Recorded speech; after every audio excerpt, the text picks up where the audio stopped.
আল্লাহ বলবে ফেরেশতা এই পানি জমজমের পানিও না, কাউসারের পানিও না, এই পানি আবে হায়াতের, এই পানি দুনিয়ার কোন সমুদ্রের পানি না, বৃষ্টির পানি না। আল্লাহ বলবেন আমার মায়ার নবীর গুনাহগার উম্মতের চোখের পানি।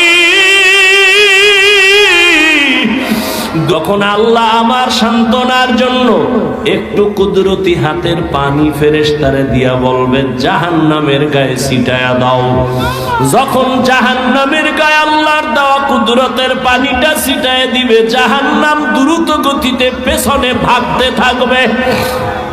ফেরেশতারা বলবেন আল্লাহ এতক্ষণ আমরা ৭০,০০০ শিকল লাগাইয়া যেই জাহান্নামের ধরে রাখতে পারি না, তুমি এমন কি বরকতের পানি দিছো যে জাহান্নাম এখন নিজে নিজে পেছনে দৌড়ায় ভাগতেছে? কারণ কি?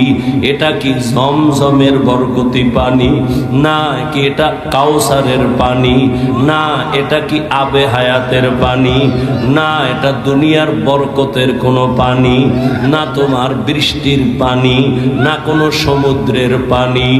আল্লাহ বলবে ফেরেশতা এই পানি জমজমের পানিও না, কাউসারের পানিও না, এই পানি আবে হায়াতের, এই পানি দুনিয়ার কোন সমুদ্রের পানি না, বৃষ্টির পানি না। আল্লাহ বলবেন আমার মায়ার নবীর গুনাহগার উম্মতের চোখের পানি। দুনিয়াতে আমার মায়ার নবীর উম্মতেরা গুনার কথা স্মরণ করে কাঁদত,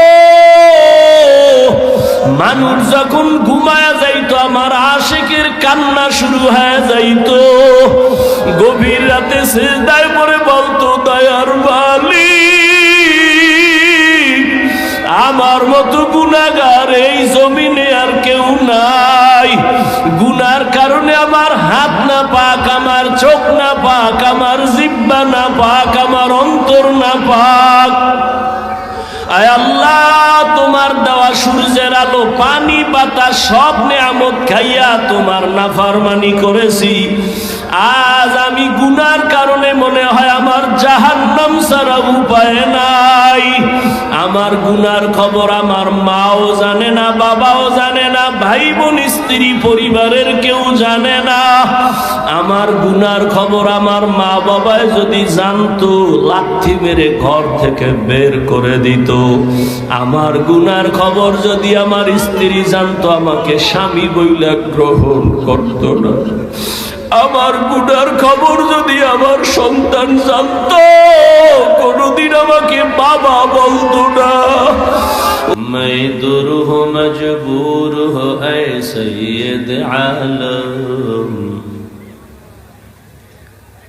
मैं दूर हो मजबूर हो ऐ सैयद आलम, दीदार दिखाते नहीं आवाज नहीं है, दीदार दिखाते नहीं आवाज सुना दो, मैं सूरत यूसुफ को नहीं चाहने वाला, मैं सूरत यूसुफ को नहीं चाहने वाला, मैं कैस के मानंद नहीं आशिक लैला।